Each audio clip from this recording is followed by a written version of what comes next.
Jaylen Brown did just that. JB, incredible here tonight.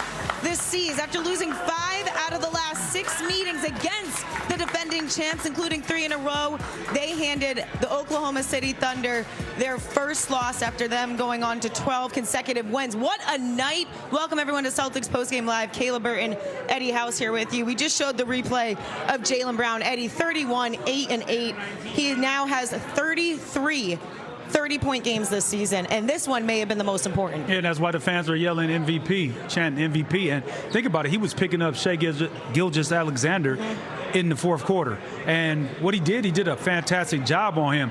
It was one time he got caught in the air, but then he understood, like, hey, be disciplined. That was my key. They're going to test your defensive discipline. They're going to test your offensive discipline.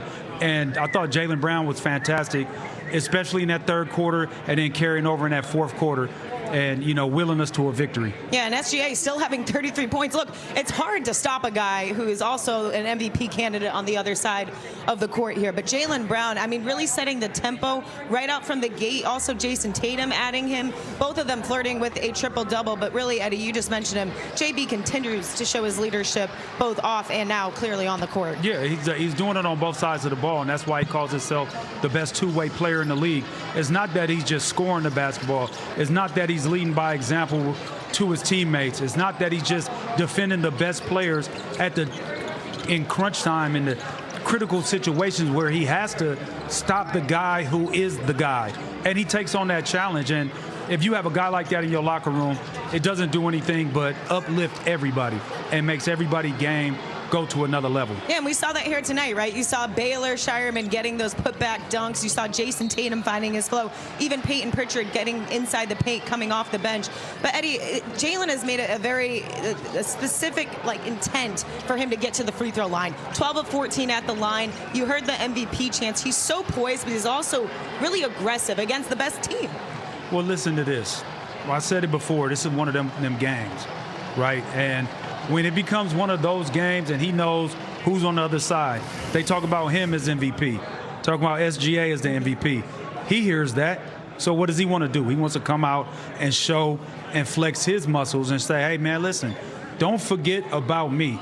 You're talking about SGA. You're talking about Luka. You're talking about Jokic. You're talking about Wemby. Hey, man, don't forget about me and what I've been doing. So I think that's part of it. That's motivation, and he's finding all the type of motivation that you can find. And he really doesn't. He's not, I mean, think about it. He only took 17 shots, had 31 points. Got to the free throw line. I mean, super efficient tonight. Very consistent. Again, 31, 8 and 8. And Eddie, I really enjoyed watching the Celtics, their ball movement. I know you're big when it comes to that assist number. 25 assists on 38 made shots. How did you what did you find when it comes to just the way the ball was moving? I thought specifically in that fourth quarter at the start, it was starting to work itself inside and out. I thought it was the second half they changed the pace of the game. They were getting into Nemi had a dunk early on. I want to say it was maybe the 10-minute mark in the third quarter or something like that, where he finished he finished the dunk with 15 on the shot clock. And so they're getting into their offense a whole lot faster, and that disallows OKC to set their defense up, to allow them to be handsy. And then you move the ball, move your bodies, and you're moving their bodies, and then you're be able to create angles, and then they're going to overreact. And we were able to get shots. Guys made the right plays. I thought this was a really, really, really big-time game for the Celtics tonight. And this was one of those where you put the league on notice as well. Like, hey, man, we on our way. Yeah. 12 straight wins for OKC prior to coming into here tonight. And the Boston Celtics had a different outcome for them as Jaylen Brown, again, cruising 31, 8 and 8. He was absolutely dominant here tonight. He's standing by with Abby Chin postgame. Jaylen, this was about as high level as it gets in the regular season. Two of the best teams in the league, fully loaded. What did you learn about your group here tonight? We just had to be resilient. We started off the game a little bit slow. We got a bunch of open looks, and we just stayed with it. We persevered, and down the stretch, was able to make some shots. We got rolling, got hot, and we was able to win the game. Felt like you were in complete control, locking down on defense. You had a nasty dunk in the third and got to the line. What went through your mind hearing MVP chants ring through this arena? just take my time. Just be patient. Sometimes the crowd gets you going. You want to be aggressive, but I feel like today I did a good job of just taking my time. You mentioned crunch time. Jason came up huge in that. What are you seeing from your running mate as he continues to make his way back? This is just a start. We still got some games left to keep building momentum, but he's still getting his legs underneath him. I thought tonight was a great game by Jason, and I think it's just a start. We just got to keep it going. JB, what kind of statement can a win like this make? This is a big-time win for us. Obviously OKC is the hottest team in the league, but we wanted to come out and show that we can play against anybody. And all year we haven't skipped no steps, and tonight was an example of that. It was a big one. Congratulations. Thank you. Appreciate it. Thank you, Jaylen. Jaylen Brown there reiterating the fact that he, quote, was taking my time, Scott, as we bring you in here.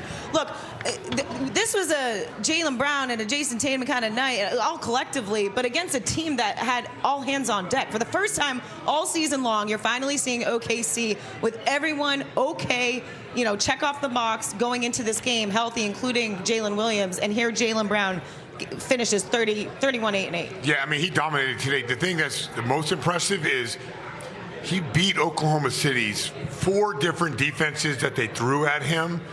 And maybe he didn't get it the first time, but he got it the second time. And then he made them adjust. Then he would beat that defense, and he made them adjust again. So he basically took one of the best defensive, if not the best defense in the NBA, and he had those guys on their heels.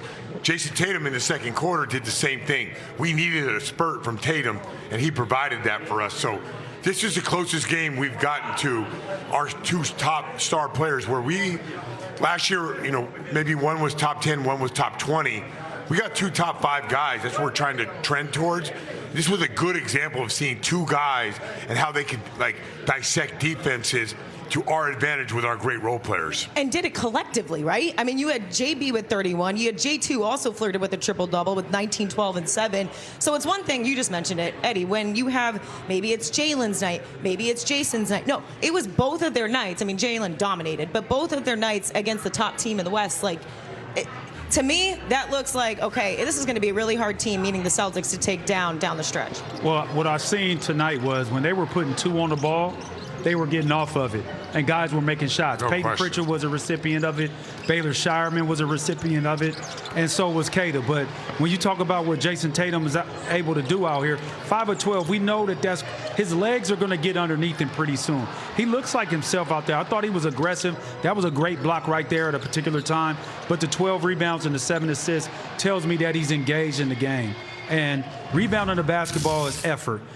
Making the right pass is reading the game and understanding and feeling the game. And so 7 assists, 12 rebounds. Yeah. We know he's able to score, but it's those things that I look at and I'm like, okay. Tatum's a matchup nightmare. If you want to go like a double big against us, he's going to cook that other big. So think about the physicality. So let's dissect what we struggle with. Handsy teams. Handsy teams usually have good rim protection.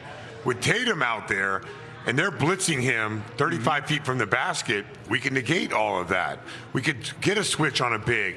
And I still haven't seen him cook a big like he has in the past, but those are important plays. So we're starting to creep into that world of, what are you going to do to stop us? How are you going to guard us, right? And that's a really scary place, because you could talk about Baylor Shireman, Derek White, Peyton Pritchard, Sam Hauser, all the other guys, Keita, Garza. Those guys could all fill that role in a playoff position, but it still starts with our star players being stars. Yes, it does. And I thought also defensively, we turned our defensive effort up in the second half. And then on top of that, took care of the basketball. We didn't turn the basketball over. We had a stretch right there. I think we had 2 straight turnovers, but after that, we kind of took care of the basketball. Yeah, Eddie, we scored 70 after scoring 49. That's incredible. Yeah. Against OKC. Against OKC. that defense. Yeah. All right. Well, I'm curious to see what head coach Joe Mazzulla has to say. He's standing by with Abby Chen.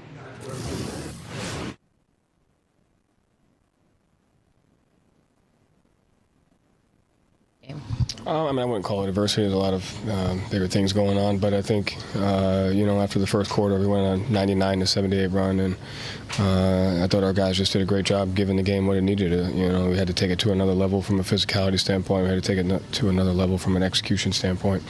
We had to make plays, and our guys did that tonight, so it's a credit to them. In what ways did you challenge the Jays, and were they able to come through? I didn't have to challenge them at all. I mean, they challenge themselves on a daily basis. I think they're just continuing to get better and better, and so it wasn't anything that I did. They just understand that we have to get better, and they're continuing to work, and they did great things on both ends of the floor. This was the #1 team in the league, riding a 12-game win streak coming in. Jaylen told me on the floor, it's a big game. What kind of statement does this make? Yeah, I mean, listen, I think it was a big game because it was the next game on our schedule. We had to give the game what it needed. We had to answer the call. We had to be as physical as possible. This is no different than coming off of a loss. You're not going to laud over it. We got to get back to work and find the 10, 15 possessions that we can get better at.